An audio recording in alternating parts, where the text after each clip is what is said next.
the Going for Two live network, which means one thing and one thing only. It's the three amigos here for the Fantasy Cheat Sheet Live. Make sure you go on the YouTube channel, Twitch, wherever the heck you are watching. Click the like, subscribe, and comment. Let us know what you're thinking. We'll even interact if you're in the chat. But let's get started and get over to the boys. First and foremost, Jordan, what are you up to today, my man? Feeling good, man. Missed a couple of weeks, missed talking to you guys, but I'm back. Happy to do it. All right. And last but not least, we got the man, Jamie, down there. What's up, Jamie? Buenos noches, everyone. Que pasa? Oh, no. White boy being white. Here we go. De nada, senor. Okay. Yeah. Como estas? Okay. Let's just get right into it. And it's kind of funny that Jamie says that because we'll get into Monday Night Football in a sec, which definitely has to do because in Mexico City there was a monsoon in the first quarter. I couldn't watch the first quarter, but supposedly there was a monsoon. And then we got some real football, which we'll get to in a sec. But let's get into some news. I closed my tab accidentally, so if I forget anything, guys, let me know. The one thing I will bring up really quick, but I do not want to get in depth in it at all because it's going to be brought up later in the show. I just want to announce to everyone that doesn't know, and I'll ask Jordan really quick. Melvin Gordon, cut by the Denver Broncos. I think it was inevitable. All I'm going to ask you, Jordan, surprised or not surprised?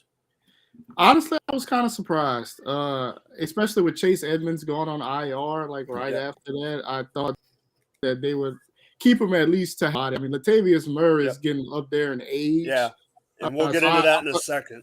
I thought they would keep him on the roster, if for nothing else, just to have a solidified backup. But I mean, the fumbles got to him, so it made sense that they got rid of him. We'll get into that later. But Jamie, I'm not asking you. I just want to say one thing: wheels up for Latavius Murray from here on out. Yes. Oh. Well, I was going to bring him up as my waiver wire, but okay. That's why I was trying not to say anything because I knew me and you were back and back. Other piece of information, Kyle Pitts is on the IR. That is out for the year. That's a big deal. Jamie, what do you think this does to Atlanta's offense? I mean, you aren't going to be able to start the backup tight end, whoever it is. What if they move London and put him more in the Pitts role? I don't think that's happening. No, I don't think it's going to happen, but it's just a thought. They don't have the wideouts. They don't have the wideouts to do it. Yeah, I mean, they only throw 20 times a game, if that. But so we've seen other offenses, and they just don't do that. Yeah, I see more targets going towards London. I just don't feel confident starting him in fantasy quite yet until we actually see what happens this week and what his usage is going to be. Yeah, for sure. Jordan, what do you think about that offense? Yeah, I mean, it could be argued that Mariota wasn't really throwing the ball to Kyle Pitts anyway, and the offense wasn't really clicking with him anyway. And like James said, with the amount of times that they throw the ball, I don't expect the tight end to kind of take those targets. It's more likely to just be spread around even more. Drake London will get a little bit more, and maybe the running back, Cordero Patterson and stuff like that. But I don't really see it being a big boost for anybody in the passing game on that offense. Yeah, and I really don't have much to add besides wheels up for freaking Cordarrelle and Tyler Algier. Yep. But another cut that was another cut besides MG3 that was really surprising to me. Yep. Darrell Henderson, the Rams running back cut. I'll just give my little info before I jump it over to you, Jordan. I think this is Kyron Williams up and wheels up. I think Kyron's going to get. I still think it's going to be a split.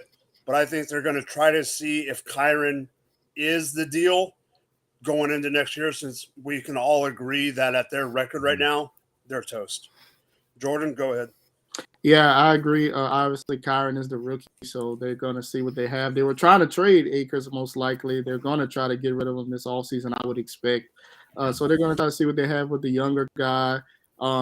If Stafford's concussion protocol again, if they decide to shut him down because it's been two concussions in the last 3 weeks or something, or two in the last two, If they decide to do that, I don't want anything to do with that. Without Cooper Kupp, they already are going to struggle. The run game's been trashed the whole season, regardless. So, I mean, I guess in theory it's wheels up for Kyron Williams, but I don't even know what that looks like. No, I'm not even saying wheels up. I just think they're going to give him the opportunity. Right. Yeah, no, not wheels up. I think they're just going to give him the opportunity. All right. He's going to get the carries, especially like you mentioned with Stafford. It looks like Perkins is going to be the running back or the quarterback or running back, quarterback, whatever he is. You can't tell what he is anyway. Jamie, what do you think about the whole Henderson thing in general? See, I was confused by the move at first, and then I kind of dug a little bit deeper. I mean, he did start 28 games in the last 3 seasons, and he even started Sunday's game, but he only got 4 snaps with 2 carries. Yep. So, like, I don't know if like he kind of went and suggested a cut or a trade, or like, well, past trade deadline, but like he suggested to be cut so he can go to a different team, especially on his contract year. Like, so with the Rams not making the playoffs this year, I'm thinking they're just going to see what they have with the younger guys. That's exactly what I think. Yeah. Mm-hmm. I don't know what the issue the Rams have with their running backs. Akers was a system. I think it's also this. I don't think they use them right. Yeah. All right, and so the last piece of news before we get into it, and I'm really excited about this last piece of news. I really am, and Jamie knows why, because I get a hard time on the other show I'm on about this one. Sam Darnold is starting. I am actually happy about this. I want to see what Sam Darnold does with the Carolina Panthers. I'm not expecting him to be there next year. That's not what I'm saying. I think it's going to be a brand new QB, but I am expecting them to let him, if he does decent this week, I didn't say good because neither one of the other two are good. If he does decent this week, this is his job for the rest of the season. I have one question for you both.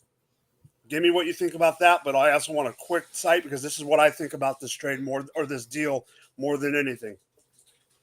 I think this is good for DJ Moore. Yep. I agree. That's exactly what I was going to say, man. Like, Darnold starting gives me more confidence to start DJ Moore. If he's on the waiver wire in a couple of leagues because somebody dropped him out of frustration, I'd try to pick him up.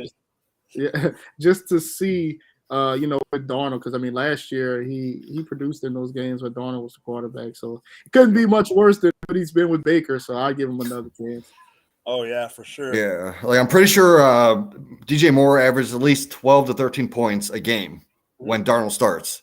And now he's averaging, what, 7? Yeah. Less? It's been atrocious the last couple of weeks. It's horrible. It's horrible. Yeah. All right, so I think that's really all the news we have to get into. So let's get into the big game last night. Some fantasy implications for me, for others. I'll get into one of my fantasy implications during Start, Sit, and Regret. But overall, the Niners go and wax the Arizona Cardinals down in Mexico City to the point where partway through the fourth quarter, they took out all the starters. Shanahan, why did you do that? You ruined my chances. But taking out Debo, taking out McCaffrey, taking out all the starters, bringing in Brock Purdy, so you know the outcome of the game. But I don't care about the outcome of the game when it comes to our show. Jordan, I agree with you on your take, what you're about to say, but what is your takeaway of the week? I'm not saying that I don't want this guy. I'm not saying that he's not a top 5 running back. Just last night, just kind of showed me that Christian McCaffrey's usage is going to be a little wonky with the 49ers moving forward for a couple of reasons. One, they obviously want to keep him healthy for the playoff run because I expect them to make a deep run in the NFC if they all stay healthy. So, doing that, and then Elijah Mitchell coming back healthy just kind of threw a wrench in the usage that I thought he would get. He came off of that game when he threw a touchdown, caught a touchdown, ran a touchdown. We thought it was all a CFC number 1 running back with a bullet. But, the last couple of weeks, in Mitchell's first game, he out-touched CMC 19-18. And then last night, CMC had 14 touches. I mean, obviously it was a blowout. They took him out. but Mitchell had 9. So, it's not as big of a discrepancy. In the first half, CMC dominated the snap share, but things kind of leveled out a little bit in the third quarter as the game started to get out of hand. But basically, what I'm saying is, moving forward, I just want to keep an eye out on the way that he's being used. I know they're trying to conserve him. He's not going to get the Panther workload. I mean, obviously, we didn't really expect it to that degree, but I didn't expect it to be as close as it's been in touches the last couple of weeks. I think that's something to keep an eye on moving forward. Obviously, in the offense that he's in, he's going to be more efficient with the touches. I expect he's going to have more scoring opportunities and things like that. But as far as 20 touches on a weekly basis, I don't see that. I don't see that happening. All right, so Jamie, I have a question for you when it comes to this. Do you think if they made it, I don't know if they would have made the trade, but let's just assume they made the trade, no matter what. I agree with Jordan, but is his usage different if Trey Lance is the quarterback and not Jimmy G? Yeah, I don't see in the passing game. He's getting those targets in the passing game. Lance probably wouldn't throw as much because he's that rushing quarterback, and instead of like running out of the pocket, dipping it off like Jimmy G does, Lance is just going to take off running. So that would bring McCaffrey's receptions down. But would they give him more carries? More carries, probably they would still probably do the split. Okay, I was just curious what you thought. Yep, because I know definitely how you feel. A split, but I also think that's how their offense is always run. And Lance would have a higher propensity to vulture touchdowns, I would think, in the red zone. So since we're on the topic of the Niners offense, because I know we're going to go somewhere else in a second, I do want to bring thing up that is driving me nuts. And yes, it's fantasy related, but I don't care. And it's my team's related, and I don't care because it's just frustrating. And I understand it's Jimmy G, and this is the only reason it's happening. But can Debo be more involved when it gets down there instead of Ayuk? 2 catches for 2 touchdowns. I'm just going to say it, in the one league, I needed one of those to be a touchdown. I needed 30 more yards between McCaffrey and Debo, and I would have won. 30 more yards, that's it. And I lost. But as an Ayuk owner in several leagues, I was happy with the result. I have Ayuk too. I have him. But I would like to see a few more targets for him, and resulting in more than just 2 catches. Yeah, for 2 catches. It just drives me nuts. But I'll take the touchdown. It's like, not to get off subject, but I'll just bring it up real quick, and I'm going to throw it to you, Jamie. It's just like the whole CEH thing where like he gets 2 touchdowns, but he only had 4 touches. That's not going to be able to sustain. Right. So we've talked about the offense, but the Niners, they like to play not dirty. They like to play hard. So Jamie, talk about the hard ball. Oh man, this San Francisco's defense is 100% legit. Like we all heard the saying before, championship wins defense, or like defense wins championships, right? The Niners defense shut out their opponent in the second half for 3 weeks in a row now. They haven't allowed 1 score.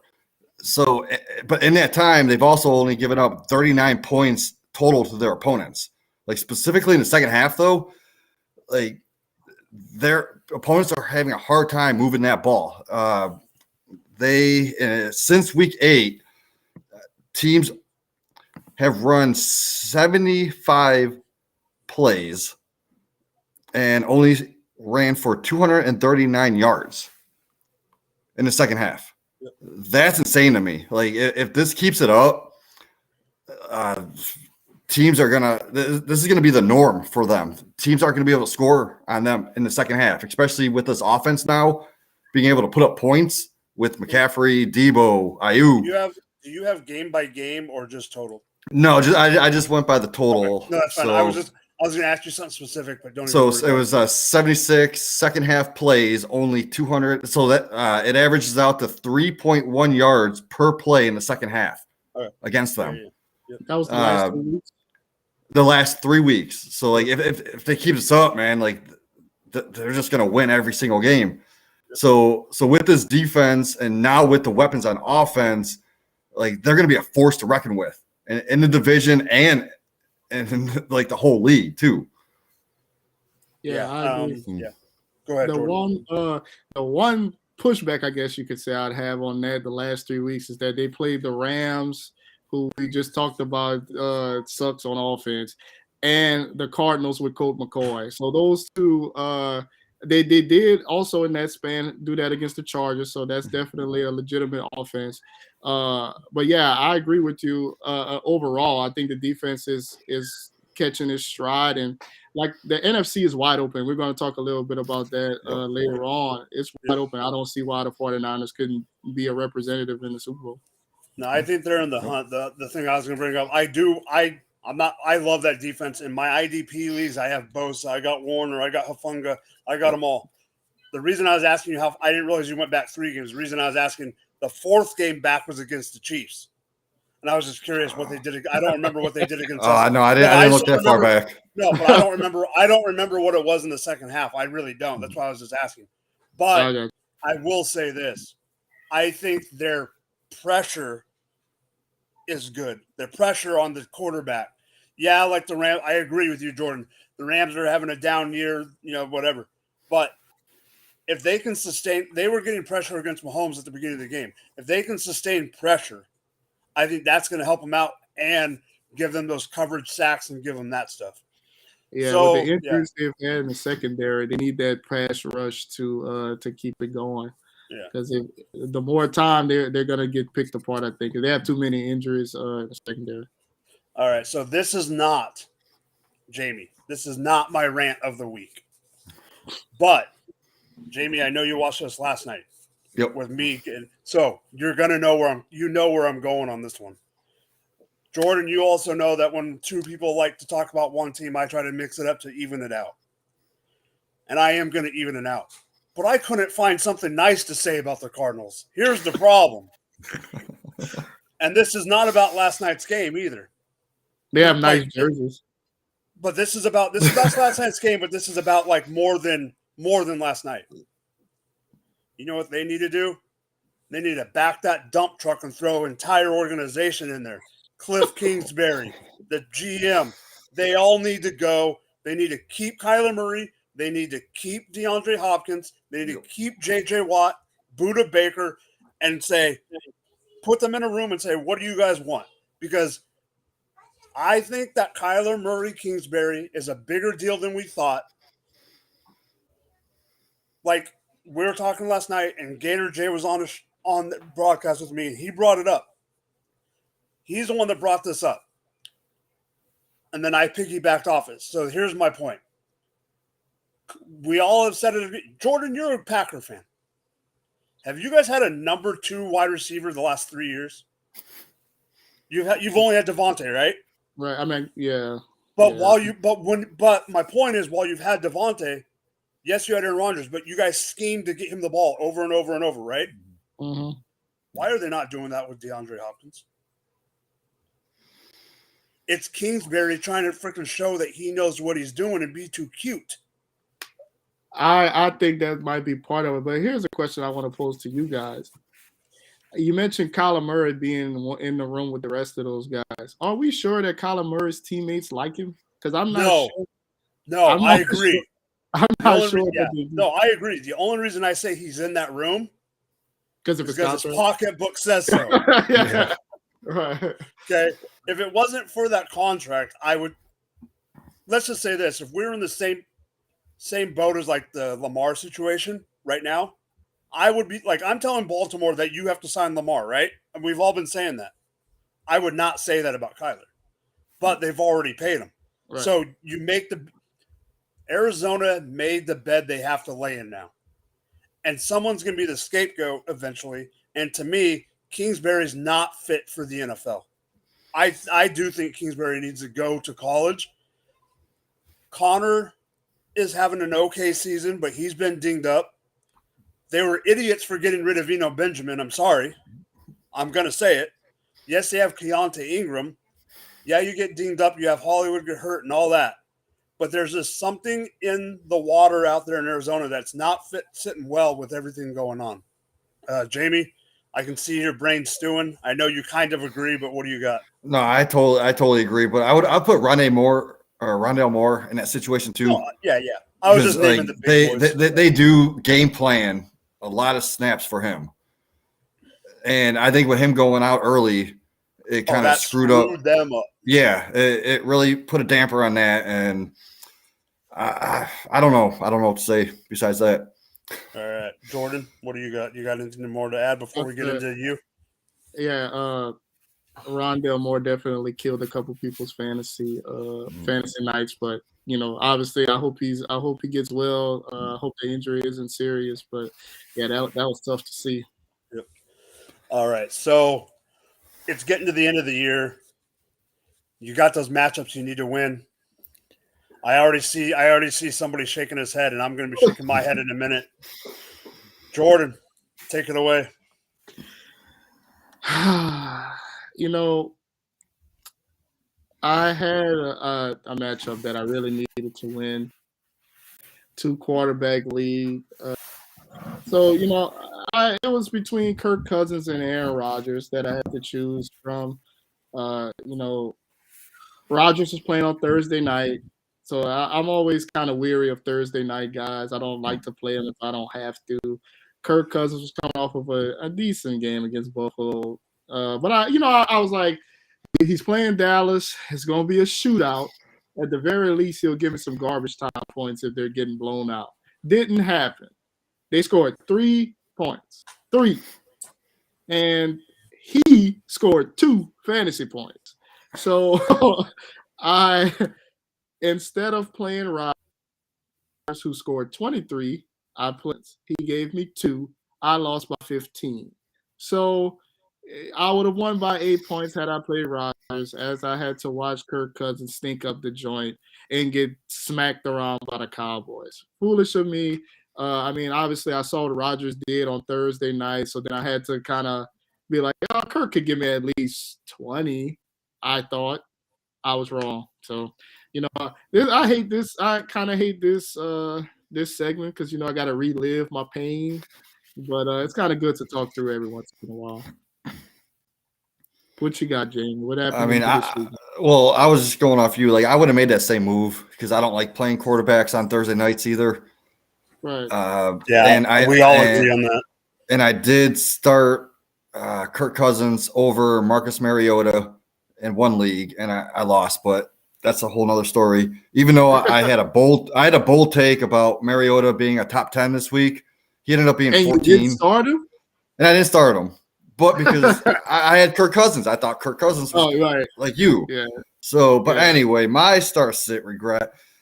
Mike, what is going on with the Kansas City Chiefs, man? What? I started Kadarius Toney over Pacheco. And guess what? You want to know the truth? I told so many people to do this. If you would have hit me up, I would have told you not to do it. I mean, I figured, okay, Pacheco, he's not getting the passing downs. He's only getting the rushes. So I thought his floor was probably like maybe 70, 80 yards, no catches. You also got to remember 8 points. Part of the thing, and this, I'm not. This is not a blame on you at all. Your process was right.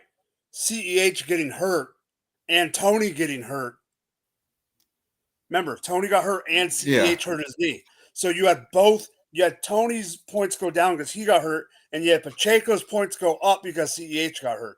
Well, so, I didn't even expect CEH to really play that much anyway, because they were expecting Pacheco and he was going to get most of the carries anyway. And then you got Williams getting all the passing down work, McKinnon. McKinnon.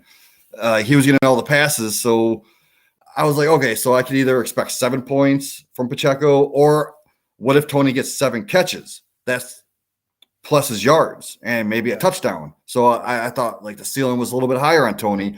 Fucking big fat 0. Yeah, I lost by 7 points. And Pacheco's 10 would have put me 3 points ahead.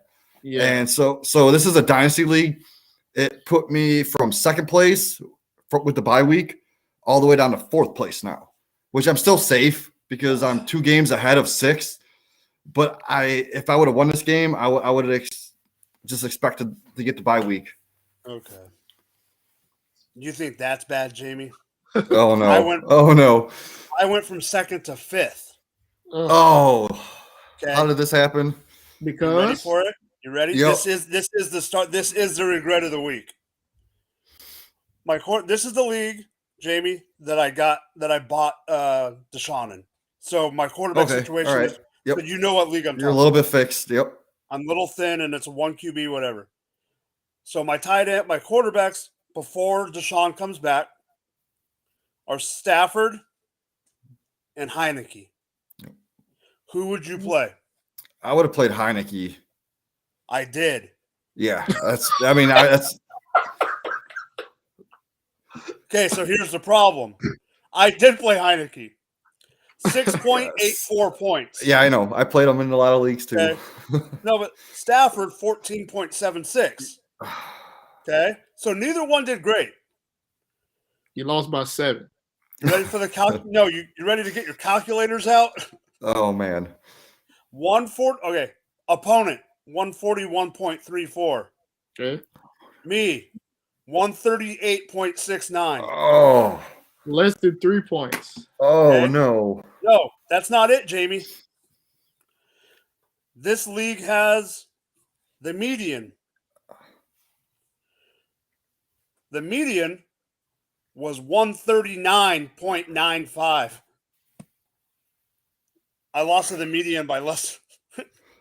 So you would have went 2-0 that week if you would have just Yeah, played Stafford. and I went 0-2 and dropped from second to fifth because third going into the week, third, fourth, and fifth place beat me and went 2-0, and then third and fourth both won both matchups and jumped me. Oh man. So all you need to do is survive this week coming up, and then you get Watson. Okay, so I want to point out a couple more things about this week because I'll be honest, this week was not good for me, boys. Me either. Yep. Yeah, it was a weird week. Here's the problem. I'm okay, and we've talked about this off air, joking around. I'm okay getting beat by 20 points sometimes. It happens. You have bad weeks. Yep. In the other league that me and you are in, Jamie, together, I lost 128.78 to 127.51. Oh no. Okay, Is this the Facebook versus Twitter group? Yes. Oh man. Okay. And then I'm in another league that I won by 2, so I'm happy there. Then I'm in one that I lost. I'm not even kidding you, and I will send anyone that thinks I'm joking a screenshot. Low scoring affair here. My buddy hits me up and says, "You're going to beat my ass. I only have 83 points." And I said, "Well, you obviously didn't look at mine. I only have 83 points. 83.4 to 83.24. No way. Yeah. I can send you the screenshot. Oh no. Watch. I'll do it right now in a minute, Jamie. But here's the point. Too many close matchups. Too many guys doing duds. This year is so weird. And then the other thing, Jamie, congrats. Me, no congrats. We talked about it today. I needed to go 2-0 this week in Scott Fishbowl to guarantee myself a playoff spot. I thought you had it. And I thought I had it until Colt McCoy. But, well, whatever. Okay. So we've talked about our start, sit, regret. We've talked about the game. Jordan, I know you just want to talk about some football. Let's go. Yeah, like I kind of hinted at earlier when we were talking about the 49ers, man. This NFC is not a mess, but I just don't. It can go anywhere at this point. I mean, obviously, when you look at the records, the Eagles are at the top. The Vikings, who just got smacked around by Dallas, is at the top of the conference, and you also have the Cowboys, who are 8-2 as well, I believe. And you got the Giants, even though they lost to Detroit. I think they have 3 losses. But I don't consider the Giants like a threat to win the NFC or anything like that. I wouldn't be surprised if they lost the first playoff game, even if they're at home. I get them out of here. But I mean, well, they won't win the division, so they'll be on the road anyway. But there's still the Bucks lurking as well. There's the Bucks, 49ers, Eagles. Like also just think none of these teams are really that good. So I think that's what makes it more wide open than I can ever remember in the NFC. I think whoever wins the Super Bowl is likely coming out of the AFC. So it just kind of like to kind of liken it to basketball. I feel like the AFC is the Eastern Conference with the Milwaukees and the Bostons and the Phillies and the teams like that. The AFC had the Bills, the Chiefs, the Bengals, who you have to watch out for, Baltimore, Miami. And then you look at the NFC, the NFC is kind of like the West, and it's like you have no idea who's coming out of that piece. It'll probably be interesting playoffs. Normally, when there's not a dominant team, it makes for an interesting playoff. So I expect that. But at this point, man, I don't know. At different points in the season, one team looked like the best, but then they all have terrible. So it's like it's hard to see. The Eagles were rolling along until they lost to Washington, and then they looked terrible against the Colts the following week. So when I expected them to have a bounce back game, and they didn't. So I don't know where to begin with the NFC. I wouldn't be surprised if the Eagles won it. I wouldn't be surprised if the 49ers won it. Wouldn't be surprised if the Cowboys won it. Wouldn't be surprised if anybody won. Well, I might be surprised the Vikings won it considering Kirk Cousins and how he looks against good teams. But we'll get there in a second. So yeah, man, I just think it's a wide open field right now. Jamie, do you want to go first? I just want to touch on that a little bit, like the NFC. Oh yeah, go ahead. No, that's what I'm saying. Go ahead. In the NFC West, it's going to come down, I think, to week 15 when the 49ers play the Seahawks for the division. Like, that's going to be a great game. And I think whoever wins that game is going to win that division. And if it is the 49ers, like we talked about their defense earlier, like maybe they can make a Super Bowl run. Who knows? But like you said, like I think the AFC is just too powerful right now to be stopped. Yeah. 100% agree. All right. So I actually like that you brought this up. I think this topic we can talk about for a while. Now I'm going to bring a couple things up that I think we can go a little bit further on. First off, yes or no answer for both of you, because I'll give you mine after. Mm-hmm. Blip on the radar or the Vikings are fraud after that game? Blip on the radar. Jamie? I'm half and half on it. Half and half? That's half fine. And half. Here, I'll give my answer. I agree with you, Jamie. However, I think it's closer to a blip on the radar. Here's my issue. I am actually picking the New England Patriots this week. The reason being, it's primetime Kirk. Oh. And I don't know, with primetime Kirk, I don't know if they're going to be able to. I'm wondering if Patrick Peterson on a podcast came out and said that they emptied the tank for the Buffalo game. Hi, kiddos. The Vikings just admitted, multiple Vikings came out and said they drained the tank for the Bills. They think that's why they lost the game. But I think that detriment of losing that game could carry on only because it's only 3 days. They don't have a full 7 days to recoup, to get ready and everything else. They got to play in 3 more days on Thanksgiving night. And they got, family in town. It's in Minnesota, so you got family in town. I think that could be a part of the problem there. I do think the Niners are dangerous. I do think they are the most dangerous team in that division because of Jamie's point. Defense. The defense, and they got the game manager. Cowboys, could they make a run? Yes, but are they going to cowboy it? If I have to say they're going to cowboy it, they're going to cowboy it. The thing that scares me about the Eagles, in a good way for them, not for us, is what they've done to bolster that defense in the past week. They're like, oh, we see a weakness in our run defense? Oh, let's go get Dominic and Sue. Like, they could be that team that gets those veterans, whatever. But I'm going to bring up, I'm not saying I don't think they're going to win it. But, Jordan, you uttered their name, and I have to utter their name again. If that division in the down, dirty South where you belong, where you live, if that division was any better, we would not be talking about Tampa Bay.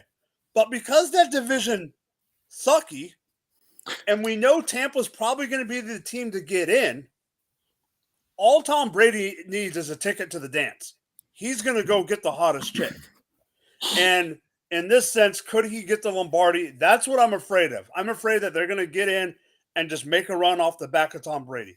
But if I had to say right now, I'm taking the Eagles. But I agree with you. They're not winning it. They're getting there. Yeah, I like how you brought up that point about the Patriots beating them, because Belichick loves to take away their best asset, and it's going to be Jefferson, right? Yep. So with Cousins playing in prime time, we all know how that goes. Would he focus more on Cook than Jefferson because he knows that they're not going to do anything because it's prime time and Kirk Cousins ain't going to – I don't no, or would he still take away Jefferson? I think he'll go Jefferson because I think they have the. I think Patriots defense has the tools more to shut down Jefferson. They don't have a great. Their linebacking core is not as good as normal. They still got a decent defense, but they got Judon to get pressure on freaking what's his name? You got McCourty and Duggar to help out with freaking Jefferson. That's why I personally think they're going to go for Jefferson. The only thing that I kind of shy away from in picking the Patriots is, if you think about the teams that the Patriots have beaten, they all suck. I mean, Kirk Cousins isn't Patrick Mahomes, but he damn sure ain't Zach Wilson either. No. So let's not go there. All right, so I want to bring up these two comments from Derek, because this is a perfect example of what we're talking about on both sides. If you think the Bills are for real, it has to be a blip on the radar. I agree. But more importantly, this is the one that scares me. Remember Tampa Bay and TB12 didn't look great before their bye week a couple years ago and then won the Super Bowl. I agree with that, but this is a different team. That offensive line isn't. No, I agree with that too. I just think they're going to. I think if any quarterback in the league is going to put a team on their shoulders, it's going to be that guy. Yeah. So we've talked about that. We mentioned it earlier, and we brought up the news about Melvin Gordon, but there is a lot more. There is a lot more to this than just a cut, and I agree with that. So, Jamie, cut it away. So I want to know what the future for Melvin Gordon is. Like in this whole season, he fumbled 5 times already in 10 games, and he only has 2 touchdowns, averaging about 3 yards a carry, 3.1 yards a carry this whole season. And he had that in the overtime loss against the Raiders. He was key to that. Like he fumbled at a key play, and he single-handedly could have lost that game for them. So, like with Gordon being cut, like it allows a contending team to possibly pick him up, but they're going to have to pay the remainder of his salary this year. So, like, I'm wondering what team really wants to have this fumbleitis ruin their season. Like, I think he's done for the season. If anything, he might be put on a practice squad. And I think the 49ers are the perfect practice squad for him to be on, because like he has Anthony Lynn. He's been with Anthony Lynn before, and that's the running back coach. Like he would be a great running back in the Shanahan offense. So if they sign him, put him on a practice squad, just in case of an emergency, like what happens if one of their running backs gets hurt? They could just bring Melvin Gordon up to be the number 2. And with the familiarity with that offense, it's a possibility like he can go to that team. But just as a practice squad for right now. So what do you guys think? Like, is he done for the year, or, I mean, is he done for his career? No, I don't think he's done for this season, because, I mean, we've seen guys like Marlon Mack get called to different places, got cut by the Texans. Then he ended up, wasn't he on the 49ers practice squad? Yep.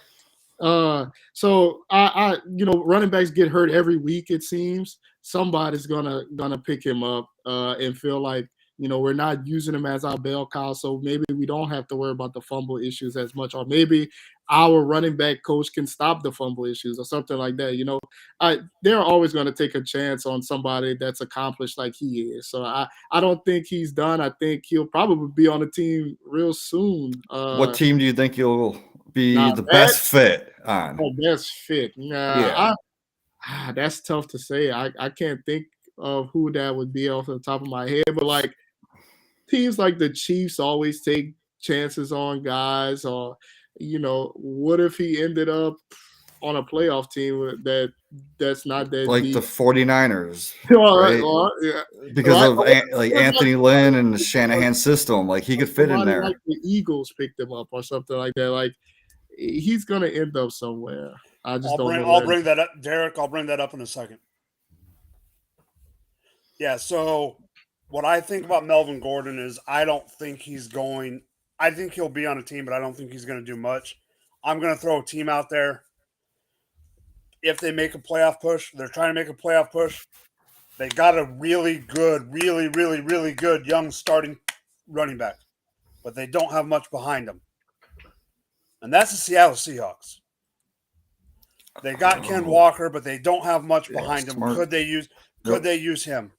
But here's a question that I thought about earlier, and then I forgot about it. But good old boys brings it back up. Great question. Yep.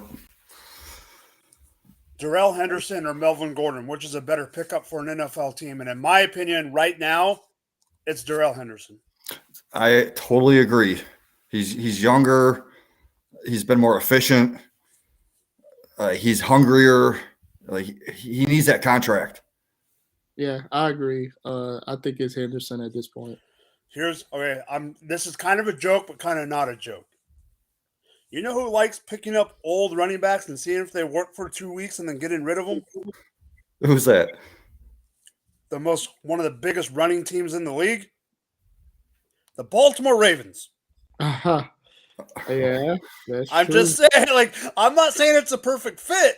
I'm just saying they like to like bring people in. They do. It's a little scary. They sure do. They do. Yeah, especially with Edwards being injured. I mean, you got Dobbins coming back in about a week or two, right? Yep. Yeah, soon. All right. Jamie, what time is it? It is time to talk our cheat of the week. No. It's time for Mike's rant. Let's do this rant. Yes. All right.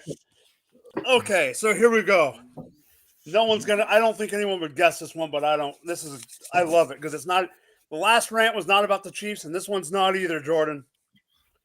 There was a guy who I thought, and I believe everybody thought coming into the season, was a top 5 dynasty running back. He has not produced this season, but someone in his backfield has. I know who you're talking about. And it's very upsetting. Yep. Dan Campbell, get your head out of your ass! Stop using Jamal Williams. Please use DeAndre freaking Swift.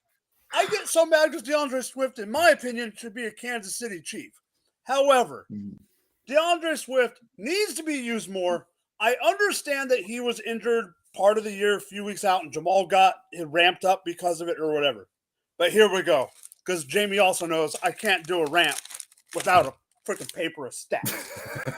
Yes. All right.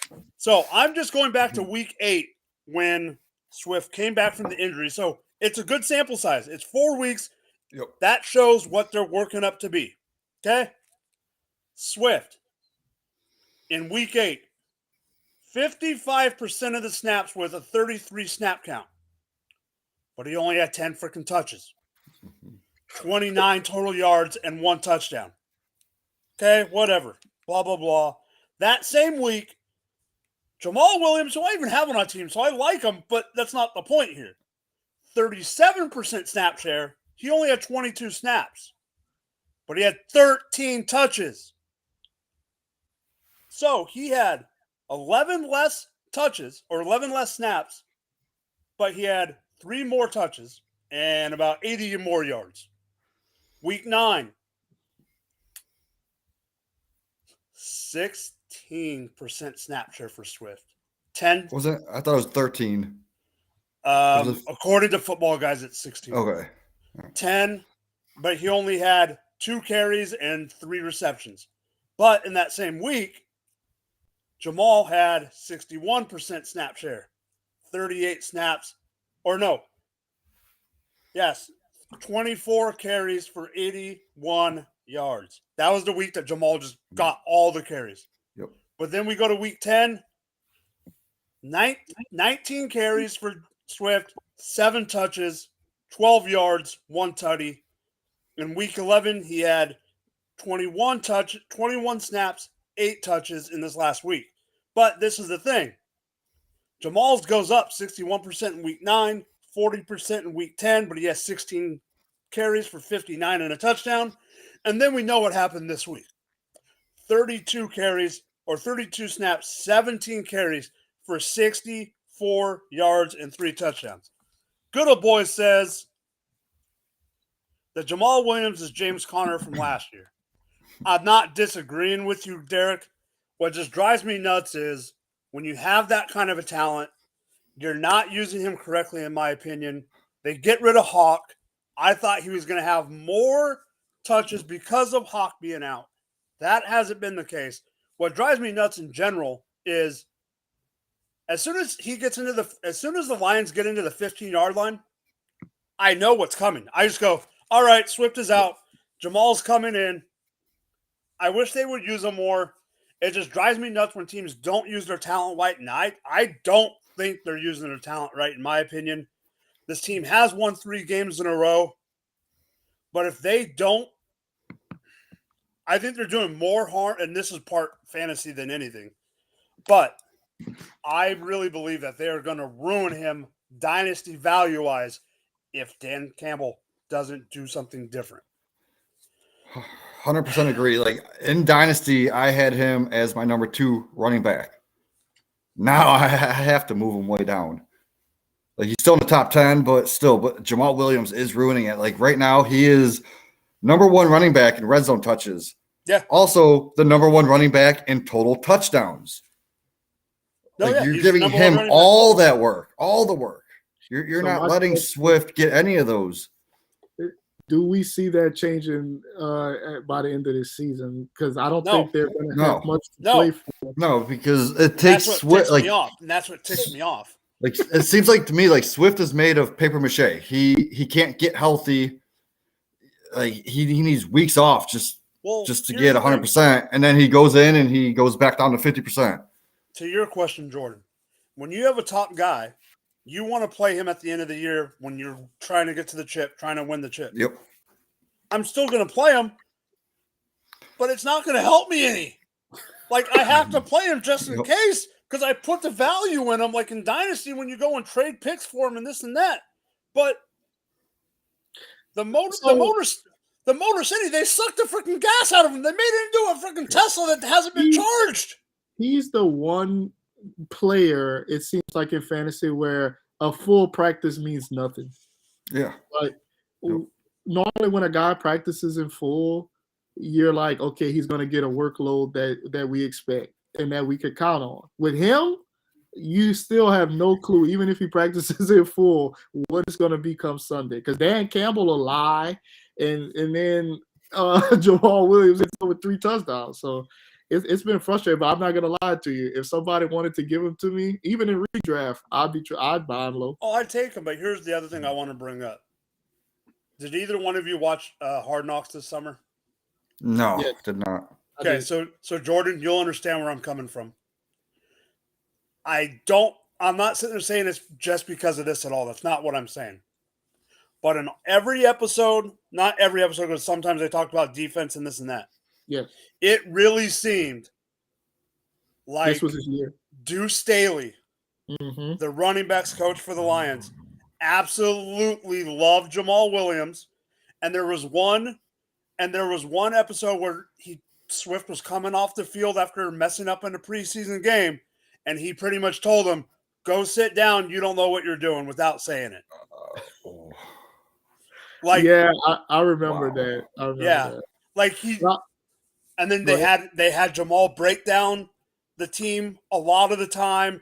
I just have a feeling that's like I have a feeling the team, like linked, like Jamal is that glue Yeah, vet. so I definitely think the way the show kind of portrayed Jamal Williams was one of the stars. You know how every Yes. year they have stars of the Yep, he show. was one of them. He was one of those guys, and it seemed like obviously Swift doesn't seem like a real vocal guy, and he's also younger than Williams, and then Williams, he was crying and had the emotional speech and stuff like that. And if you know Deuce Staley, he's an emotional guy as well, and I think he kind of gravitated towards Jamal Williams, and him being a veteran also helped.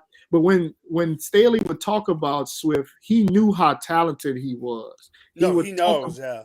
He would talk about, this guy has what it takes to be a top running back. So I think Deuce Staley has the faith in him. I just think they're worried about his injury history. Too much, it seems like at times, though. I agree. So my rant was my rant. But we got some waiver wires to talk about, and there might be. Trust me, I think this rant thing is going to become a weekly thing because it's got to be something that I'm passionate about. So, Jordan, I know you got two you want to talk about. Go ahead. Yeah, one of them is kind of dependent on the injury, obviously, and the severity of the starter's injury. But Samaje Perine is the first guy I want to talk about. Joe Mixon left the game last week with a concussion. Obviously, those things could linger for a couple of weeks at the very least. We don't know how serious it is yet. Haven't really heard any reports or anything yet, but just pick him up just in case. I mean, the guy scored this past week, all receiving touchdowns. I don't expect him to score 3 touchdowns every week, even if Mixon doesn't play. But a serviceable running back that you can use until Mixon comes back. They're gonna probably sprinkle some Chris Evans in there, I would expect, if Mixon's out.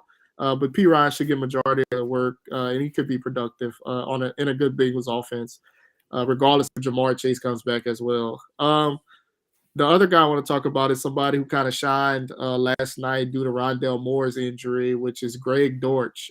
Dortch is back in playing out of the slot where he started off the season hot.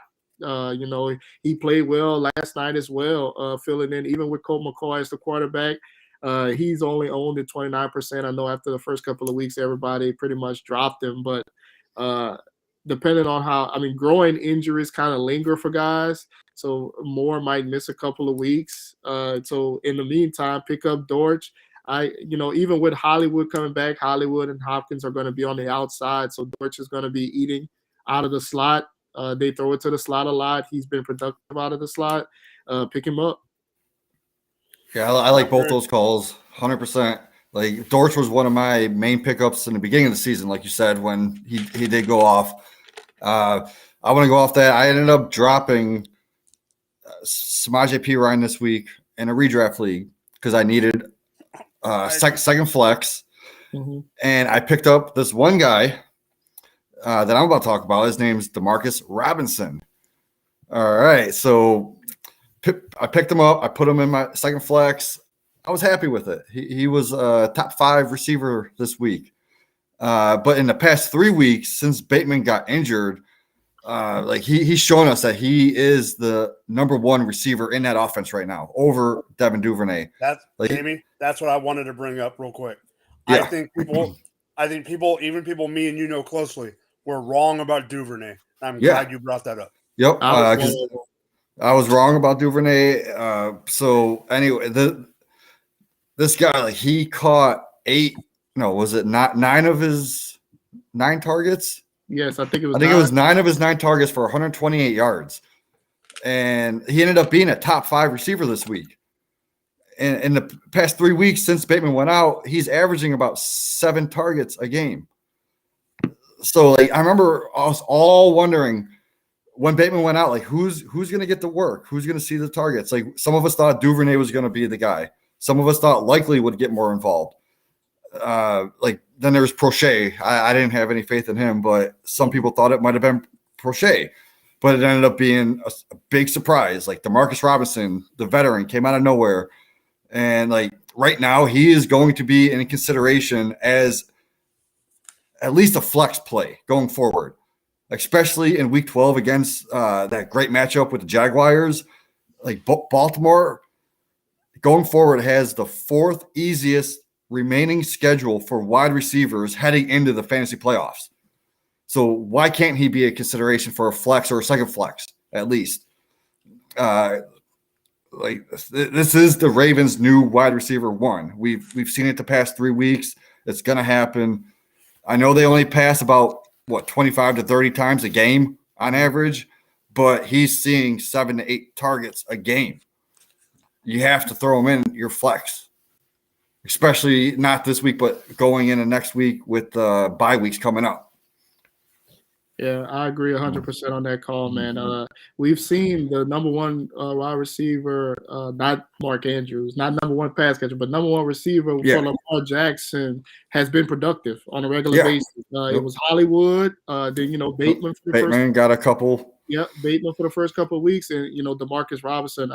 I had Duvernay on a couple of teams. I got to get rid of him. I got some claims in for Robinson tonight. So yeah, good call, man. Love it. So before I get into mine, I do want to lament on Robinson. Here's why. He was on my bench in Scott Fishbowl. The problem is the process was not wrong. The results were wrong. Because I didn't start anyone over him that I shouldn't have. You know what I mean? It just sucks that the 1 week that I could have used the points was the 1 week that he went off and somebody didn't go off. But, I mean, honestly, Jamie, if you didn't put Demarcus Robinson in there, and I knew you had talked to me last night about it, about the other thing, I was going to use him. So, Good job. Thank you. I am going to pick, I got 2. 1, I am going to pick low-hanging fruit. If Latavius Murray is, I mean, he's still around, he's still available in right around 50% of leagues. If he is available in your league and you don't try to put a waiver claim on him, shame on you. I was listening to the Footballers today, and they even said that one of the guys on the Footballers said that he's willing to put like 75% of what he's got left on Latavius Murray. Edmonds is out. Edmonds is on the IR. That's one of the reasons I'm surprised they got rid of him G3. But with Edmonds on the IR, Boone is out. I mean, they don't have anybody. So Latavius Murray, and we know Russell Wilson's having a down year. The other thing that I want to bring up about it, and I know they lost to the Raiders. I understand they lost to the Raiders. However, they just announced that they are making the change at offensive coordinator not too far before that. So I don't know how long the new play caller, which I'm going to bring up who it is in a second, had to implement what he wanted. It is Gary Kubiak's son, who is the new play caller for the Broncos. The reason Clint. The reason I bring that up is one of the major things that Gary Kubiak and the Kubiak family is known for is their zone scheme running. I think they've always had good running backs. Kubiak, I mean, let's just be real here. I understand I'm not comparing him to this guy at all. All I'm saying is he turned a 6th round Terrell Davis into a Hall of Famer. Yes, Terrell Davis was, talented as all hell. But every place that Gary Kubiak goes and the Kubiak family goes, they produce running backs. I'm not saying that Murray's going to be a top 10 running back. That's not what I'm saying. But when it comes to this point in the season, we need guys that are going to make a difference on our roster. He could be that lower end 2, that mid 2 running back, that flex play that can get you over the top. The other play, go ahead, Jordan. Then I'll bring up my second guy. No, I was going to say, in one of the leagues that I really care about, I dropped Latavius Murray a couple weeks ago. Oh, I don't blame you, though. I did the same. I dropped him a couple weeks ago. Somebody had picked him up last week, so now I missed out. And I needed another running back that I can use, because I have Fournette as my RB2, and obviously we know the struggles he's been having. But, so I'm kind of bummed out about that. But who's your second? So my second one is more of a speculative ad. He hasn't played all season, but the team designated him to return, so he has 14 days left to return. But if he can do something late for your team, and if you can pick him up, stash him if you have him. I know he's not he is not available in Dynasty, but he can do something for you later in the year, and that is Jameson Williams of the Detroit Lions. Because they have been throwing the ball more. Obviously, they, like we said, they use Jamal. But if St. Brown takes the coverage later in the year, because Jameson, yes, he's fast, but he's so new that they're not going to double team him yet. If he can be that, even a flex, or like some of the leagues the three of us are in, where it's 2 flex, 3 flex, whatever the case may be, and you need that extra player that'll get you yardage, and maybe it's a long, every once in a while that, 2 catches for 65 yards and a touchdown will put you over the edge. So if you have the roster spot for him, I'm going out and grabbing him. Yeah, I had Jameson Williams on like several teams earlier this season, and then after about 3 weeks ago, when Dan Campbell said he's about a month away, I dropped him. I dropped him and redrafted too, but like I'm going back and looking, and I'm seeing if he's there. Still there in those leagues, so I could pick him up. But yeah, when I thought he was going to be back around the week 6 mark week 7 after their bye, I was all in. Yep. Yeah, definitely. If you could still get him, he could still, win a couple of leagues if he comes back and is healthy. So yeah, I agree with that. Yeah, I mean, especially with Hawkinson being gone, that just leaves more targets open for Williams. Like I just noticed he's 42% owned on Sleeper, so he's still out there. And grab him. He's like 25 to 30% in Yahoo. Yeah, like he should be at least 50, 60, 70% owned with him coming back right now. So get him. Yeah, grab him. That's my whole point. When I saw what percentage he was at, and he's not even at 50 yet. Yeah. I mean, a lot of the people on Sleeper are sharper, so I get it. But at the same time, it's like, come on. I mean, the talent's there. Like we all thought he was going to come back before around week 5 or 6, right? Yep. And I mean, I don't know what they're holding him out for, but they need to put him out there now just to get him some reps, see what he can do for next year. Yeah, for sure. So that was an awesome show. A lot of talk about the NFC playoff picture, the game, the Niner game. Obviously, start sitting regrets. Playoffs are coming soon, so get your teams ready. We'll run it around the horn for sign-outs. Start it off, Mr. Jamie. I mean, you can find me Twitter, Jamie Perogue. Also, shout out to the Fantasy Football Discussion Facebook group. You can find me here going for 2 every Tuesday night, every Sunday morning. Start sit. Then you can find me over there on the Run Boys Fantasy Network with Mike. Go ahead, Jordan. You guys can find me on Twitter at jarsenal89. Catch me here every Tuesday night with you guys. Check out an article, Cut 'em or Keep 'em, every week. Comes out. I'll be on the Wednesday show next week. So check me out then. Obviously, looking forward to it. All right. So you can find me at Drop the Mic FF. Find me here Tuesday nights, like always. Find me over at the Run Boys Fantasy Network. I do also want to announce, just like Jordan, Jordan's going to be on, is it the 30th? Yep. Okay, you're going to be on the 30th, and I am actually the guest for December 7th. So both of us back-to-back weeks before the end of the season. I haven't been on the main show for about a year and a half, almost 2 years. Right when I got back from Canton the first year, I was on the main show. So it's been a long time, so that'll be fun. But for Jamie, for Jordan, I'm Mike. Have a nice night. Peace out. Good night, everyone.